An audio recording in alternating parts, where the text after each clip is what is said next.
শীত এলেই বাঙালি ঘরে ঘরে পিঠার উৎসব, আর সেই উৎসবের সবচেয়ে জনপ্রিয় নাম পাটিসাপটা পিঠা। পাতলা নরম পিঠার ভেতরে মিষ্টি নারকেল আর খেজুর গুড়ের পুর, স্বাদে আর ঘ্রাণে একদম perfect. Hello everyone, welcome back to my channel. আজ আমি আপনাদের দেখাবো খুব সহজ উপায়ে ঘরেই তৈরি করা পারফেক্ট পাটিসাপটা পিঠা। আর ভিডিওতে থাকছে বেশ কিছু গুরুত্বপূর্ণ টিপস, যাতে আপনার পিঠা কখনোই শক্ত হবে না অথবা ভেঙে যাবে না। আর এই গুরুত্বপূর্ণ টিপসের মধ্যে থাকছে ব্যাটারের সঠিক ঘনত্ব, পিঠা তৈরি করার সঠিক টেম্পারেচার এবং পিঠা তৈরির সঠিক প্রসেস। তো চলুন না দেরি না করে রেসিপিটি দেখে আসি। প্রথমেই আমরা পাটিসাপটা পিঠার ব্যাটারটা তৈরি করে নিব। ব্যাটারের জন্য প্রথমে আমাদের লাগছে 1 কাপ পরিমাণ চালের গুঁড়ো। আমি এখানে বাজার থেকে কেনা চালের গুঁড়োটা ইউজ করছি। সাথে আমাদের লাগছে 1/2 কাপ পরিমাণ ময়দা। আমি এখানে যে রেশিওটা মেনশন করেছি এটা কিন্তু একেবারে পারফেক্ট একটা রেশিও। এই রেশিওতে যদি আপনি পাটিসাপটা পিঠা তৈরি করেন তবে কিন্তু আপনার পিঠা একেবারে নরম হবে। ইনফ্যাক্ট এটা ঠান্ডা হওয়ার পরেও কিন্তু শক্ত হবে না বা ভেঙে যাবে না। সাথে দিয়ে দিচ্ছি 1/2 কাপ পরিমাণ চিনি। চিনিটা চাইলে আপনি আপনার টেস্ট অনুযায়ী বাড়িয়ে কমিয়ে দিতে পারেন। 1/4 টিস্পুনের মতো দিয়ে দিয়েছি লবণ। এবার আমি অল্প অল্প করে পানি অ্যাড করতে থাকবো, আর এই পানিটা কিন্তু নর্মাল টেম্পারেচারে আছে। এখানে আমি সঠিক কোনো মেজারমেন্ট বলবো না। যতক্ষণ পর্যন্ত না ব্যাটারটা পাতলা একটা কনসিস্টেন্সিতে আসে ততক্ষণ পর্যন্ত আমরা পানি অ্যাড করতে থাকবো। একসাথে অনেকটুকু পানি দিতে যাবেন না, অল্প অল্প করে পানি দিতে হবে এবং একটা হ্যান্ড হুইস্ক দিয়ে এটা ভালোভাবে নেড়েচেড়ে নিতে হবে। আমি এখানে একেবারে অল্প অল্প করে পানি অ্যাড করছি এবং হ্যান্ড হুইস্ক দিয়ে এটা ভালো করে মিক্স করে নিচ্ছি। আর এটা ততক্ষণ পর্যন্ত করতে থাকবো যতক্ষণ না পর্যন্ত এটা এই টাইপের একটা কনসিস্টেন্সিতে চলে আসে। আমার ব্যাটারটা কিন্তু রেডি হয়ে গেছে। এখন আমি একটা চামচের সাহায্যে আপনাদেরকে এর কনসিস্টেন্সিটা দেখিয়ে দিচ্ছি। ঠিক এইরকম একটা কনসিস্টেন্সিতে আসলে বুঝতে পারবেন আপনাদের ব্যাটারটা একেবারে রেডি হয়ে গেছে। তবে হ্যাঁ, এটা কিন্তু আমি 20 মিনিটের জন্য রেস্টে রেখে দিব। যেহেতু এখানে আমি চালের গুঁড়ো ইউজ করেছি তাই চালের গুঁড়োটা কিন্তু অনেকটুকুই পানি অ্যাবজর্ব করে নেবে। আপনারা কে কোথা থেকে আমার ভিডিও দেখছেন তা কিন্তু অবশ্যই কমেন্ট বক্সে জানিয়ে দিবেন, so that I can thank all of you. খিরসা তৈরি করতে আমাদের লাগছে 1/4 কাপ পরিমাণ পোলাওয়ের চাল। আর এই পোলাওয়ের চালটাকে কিন্তু আমি পানি সহ ব্লেন্ড করে নিয়েছি। এখন এই ব্লেন্ড করা চালের মিশ্রণটাকে আমি চুলায় একটা প্যান বসিয়ে সেখানে ঢেলে দিচ্ছি। আর এই সময় আমাদের চুলার টেম্পারেচারটা কিন্তু একেবারে লো থাকবে। একেবারে লো টেম্পারেচারে কিছুক্ষণ ধরে এই মিশ্রণটাকে আমরা নেড়ে চেড়ে জাল করে নিব। তারপর এখানে দিয়ে দিব মেল্ট করা গুড়। আমি এখানে 1/2 কাপ পরিমাণ লিকুইড গুড়টা ইউজ করেছি। আপনি চাইলে আপনার পছন্দ অনুসারে এটা বাড়িয়ে কমিয়ে দিতে পারেন। গুড় দিয়ে খিরসা তৈরি করলে কিন্তু পাটিসাপটা পিঠা খেতে বেশ মজা লাগে। আর আমার তো এইভাবে পাটিসাপটা বানিয়ে খেতে অনেক বেশি পরিমাণ ভালো লাগে।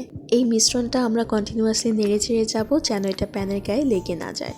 এভাবে 4-5 মিনিট নেড়ে চেড়ে নেওয়ার পর দেখা যাবে আমাদের এই মিশ্রণটা কিন্তু আগের চেয়ে অনেকটা বেশি ঘন হয়ে এসেছে। খিরসা তৈরির ক্ষেত্রে কিন্তু এই মিশ্রণটাকে আমাদেরকে অনবরত নেড়ে চেড়ে যেতে হবে যাতে করে এটা প্যানের গায়ে লেগে না যায়। আর এখন আমরা দিয়ে দিব 1 কাপ পরিমাণ কোরানো নারকেল। গুড়ের তৈরি খিরসাতে কোরানো নারকেল দিলে এত ভালো একটা টেস্ট আসে, আর এর স্মেলটাও কিন্তু বেশ ভালো লাগে। তবে আপনাদের নারকেল পছন্দ না হলে আপনারা চাইলে এটা স্কিপ করতে পারেন। এই পর্যায়ে অনবরত নেড়ে চেড়ে কোরানো নারকেলটাকে বাকি সব ইনগ্রেডিয়েন্টের সাথে ভালো করে মিক্স করে নিচ্ছি। আবারও বলছি, এটা কোনোভাবেই যেন প্যানের গায়ে লেগে না যায়, সেই জিনিসটা অবশ্যই লক্ষ্য রাখতে হবে। এখন আমরা দিয়ে দিব আমাদের আরেকটা মেজর ইনগ্রেডিয়েন্ট, যা হলো পাউডার মিল্ক। আমি এখানে 3/4 কাপের মতো পাউডার মিল্ক ইউজ করেছি। আপনি চাইলে এটা বাড়িয়ে অথবা কমিয়ে দিতে পারেন। তবে পাউডার মিল্কের মধ্যে যে একটা ক্রিমি টেক্সচার থাকে সেইটা এই খিরসার টেস্টটাকে কিন্তু অনেকটুকুই এনহ্যান্স করে দেয়। তাই পাউডার মিল্কটা বেশি ব্যবহার করলে খিরসাটা খেতে খুব বেশি ভালো লাগে। পাউডার মিল্কটা ভালোভাবে মেশানো হলে আমি দিয়ে দিচ্ছি 2 টেবিল চামচের মতো ঘি। ঘিয়ের মাধ্যমে কিন্তু খিরসাতে খুব সুন্দর একটা ফ্লেভার আসবে, আর এটার ফ্রেগ্রেন্সটাও কিন্তু অনেক ভালো লাগে। আমাদের খিরসাটা কিন্তু তৈরি করা প্রায় শেষের দিকে। এই টাইপের একটা কনসিস্টেন্সি আসলে কিন্তু আমরা খিরসাটা চুলা থেকে নামিয়ে নিব, কারণ এটা ঠান্ডা হওয়ার পর আরও অনেকটুকুই ঘন হয়ে যাবে। তাই এটা আমরা রেস্টে রেখে দিব যতক্ষণ না পর্যন্ত এটা কমপ্লিটলি ঠান্ডা হয়ে যায়। খিরসা তৈরি করতে গেলে প্রয়োজন অনেক টাইম এবং পেশেন্স। একটু পেশেন্স রাখলেই কিন্তু একদম পারফেক্ট খিরসা তৈরি করে ফেলতে পারবেন। এখন আমরা চলে যাব আমাদের পিঠা তৈরির মেইন প্রসেসের দিকে। প্রথমে আমি চুলে একটা তাওয়া বসিয়েছি, আর একটা টিস্যুতে কিছু পরিমাণ তেল নিয়ে আমি তাওয়াটা মুছে নিয়েছি।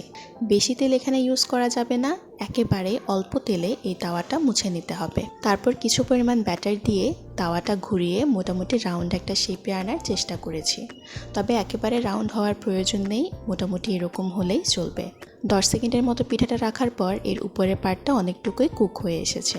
এই মোমেন্টে আমি কিছু পরিমাণ খিরসা উপরে দিয়ে দিলাম আর এখন একটা স্প্যাচুলার মাধ্যমে আমি পিঠাটাকে ফ্লিপ করে করে তৈরি করে নিব। পিঠাটা পুরোপুরি ফ্লিপ করা হয়ে গেলে এটাকে উল্টে পাল্টে দুই পাশ আরও 1 মিনিটের মতো ভেজে নিলেই আমাদের পাটিসাপটা কিন্তু একেবারে পারফেক্টলি তৈরি করা হয়ে গেছে।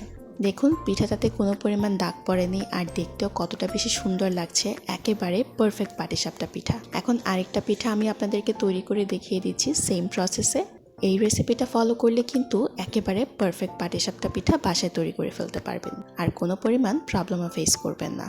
পিঠাগুলো কতটা পারফেক্ট হয়েছে তা তো আপনারা দেখেই বুঝতে পারছেন। আর এই পিঠাগুলো যখন আমি উল্টাচ্ছিলাম তখন কিন্তু এটা মোটেও ভেঙে যায়নি, যদিও পিঠাটা অনেক নরম হয়েছে কিন্তু এই পিঠাটা ছিঁড়ে যায়নি।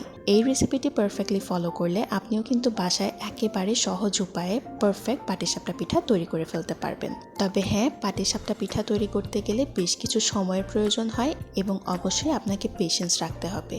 আর এই তো আমাদের সবগুলো পাটিসাপটা পিঠা তৈরি করা হয়ে গেছে, দেখেই বুঝতে পারছেন কতটা পারফেক্ট এবং সুন্দর হয়েছে। আর এটা খেতেও মাশাআল্লাহ এত ভালো হয়েছে, যদি কখনো ট্রাই না করে থাকেন তাহলে এই রেসিপিটি দেখে অবশ্যই ট্রাই করবেন, ইনশাআল্লাহ খুব ভালো একটা রেজাল্ট পাবেন। এই ধরনের ইউনিক এবং অথেন্টিক রেসিপি পেতে রিয়ানাস কিচেনকে অবশ্যই সাবস্ক্রাইব করে রাখুন অ্যান্ড আই অ্যাশিওর ইউ আমার কোনো রেসিপি ফলো করলে আপনি কখনোই ডিসঅ্যাপয়েন্টেড হবেন না। রেসিপিটি কেমন লেগেছে সেটা অবশ্যই কমেন্ট বক্সে জানিয়ে দিবেন আর যদি ভালো লেগে থাকে তাহলে লাইক বাটনটি প্রেস করবেন। আর আমার ভিডিওগুলো যদি আপনার কাছে ইউজফুল মনে হয় তাহলে আপনার ফ্রেন্ডস অ্যান্ড ফ্যামিলির সাথে শেয়ার করবেন and don't forget to subscribe to my channel. দেখা হচ্ছে ইনশাআল্লাহ নেক্সট ভিডিওতে। Till then stay happy, healthy and connected to my channel. আল্লাহ হাফেজ।